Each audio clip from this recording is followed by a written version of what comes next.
अभी देवरिया की घटना के बाद लगभग 20 अधिकारियों पे कार्रवाई हुई है। यही सरकार, यही मुख्यमंत्री जी पहले जाग गए होते तो शायद ये घटनाएं नहीं होती। अगर कोई दोषी है जमीनों के विवादों को लेकर के तो ये सरकार खुद दोषी है। पिछले 6 साल से ज्यादा समय होने जा रहा है। आखिरकार सरकार क्या कर रही थी? सरकार के अधिकारी और सरकार के लोग मिलकर के अन्याय कर रहे थे।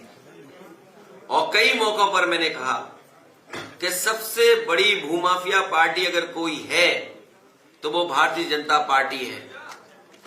आप अयोध्या की रजिस्ट्रियां चेक कर लीजिए, बनारस की रजिस्ट्रियां चेक कर लीजिए, इस राजधानी लखनऊ की रजिस्ट्रियां चेक कर लीजिए। कानपुर में तो ऐसी घटना हुई कोई कल्पना नहीं कर सकता। एक भोले वाले सीधे साधे किसान किसी जमीन ले ली और उसको कहा कि आपको 6 करोड़ रुपए जमीन के दिए जाएंगे। उस बेचारे किसान ने भरोसा कर लिया। बीजेपी के नेता ने जमीन खरीदी और उसके बाद उस किसान को लालच दिया और कहा कि मेरी चेक में कमी रह गई है, ये चेक मुझे वापस दे दो, मैं इसको ठीक करके तुम्हें दे दूंगा, तुम बैंक में जमा कर देना। उस किसान से 6 करोड़ रुपए का चेक वापस लिया और चेक फाड़ करके फेंक दिया।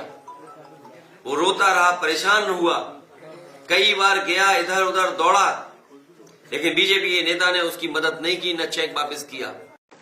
अगर मैं कहूं कि मैं गवर्नमेंट सर्वेंट हूं तो क्या गवर्नमेंट सर्वेंट नहीं है? वो गवर्नमेंट सर्वेंट नहीं है क्या? क्या गलत कहा मैंने? और फिर उन्हें तो ये कहना चाहिए था, ये बताना चाहिए था कि आखिरकार लोक नायक जयप्रकाश जी के नाम पर जो म्यूजियम बना है, उस म्यूजियम पे ताला किसने लगवाया? कभी उत्तर प्रदेश में किसी सरकार ने ऐसा नहीं किया होगा कि किसी महापुरुष के कार्यक्रम में अगर कोई शामिल होना चाहता है तो उस शामिल नहीं होने दिया जाए। ताला लगा दिया, न जाने कहां से सड़ी गली और बिल्कुल 3rd क्लास टीन लगा दी, पुलिस लगा दी, अधिकारी बुला लिए कि आप माल्यार्पण न कर पाए। ये कौन से संविधान में है? ये किस सरकार ने करना है? क्या सरकार इस बारे में बताएगी कुछ? और फिर छापा मारने वाले, किसी अस्पताल में गरीब का इलाज नहीं हो पा रहा। आप पीएससी, सीएससी, जिला अस्पताल, मेडिकल कॉलेज चले जाएं, किसी गरीब का इलाज नहीं हो पा रहा है, न दवाई मिल रही है। आप हम लोग राजधानी में रहते हैं, किसी अस्पताल में चले जाओ आप, अगर वहां पर दवाई मिल रही हो तो बता दें आप, इलाज हो रहा हो तो बता दें आप। और ये सरकार कह रही कि हम $1 ट्रिलियन की इकोनॉमी बनाएंगे। जो डेंगू जैसी बीमारी से गरीब को ना बचा पाए, डेंगू की बीमारी से गरीब को नहीं बचा पा रहे। आप पता करिए उत्तर प्रदेश में किस तरीके से लोगों की जान जा रही है। वो मैं तस्वीरें नहीं दिखाना चाहता हूं, वो किस हालत में है इनका स्वास्थ्य विभाग की हालत क्या है।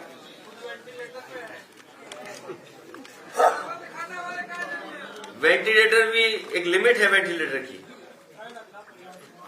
ये जो दवाइयों का इन्होंने पकड़ा था, अगर आपको याद हो, ये जो दवाइयों का इन्होंने पकड़ा था, याद है क्या हुआ उस दवाई की जांच का?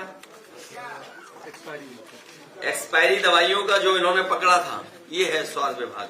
आप ही मैं अखबारों की तस्वीर दिखा रहा हूं, मैं एक ही तस्वीर दिखा रहा हूं, मैं और ज्यादा दिखाने की जरूरत नहीं मुझे, बाकी हर दिन छपती है।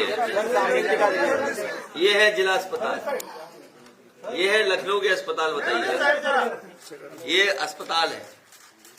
और जितने मेडिकल कॉलेज बनाए हैं, मैंने सदन में भी पूछा था कि किसी भी मेडिकल कॉलेज में जो नॉर्म्स हैं उसके तहत क्या अपॉइंटमेंट्स हो गए वहां? क्या असिस्टेंट प्रोफेसर पर्याप्त थे? क्या एडिशनल प्रोफेसर पर्याप्त थे?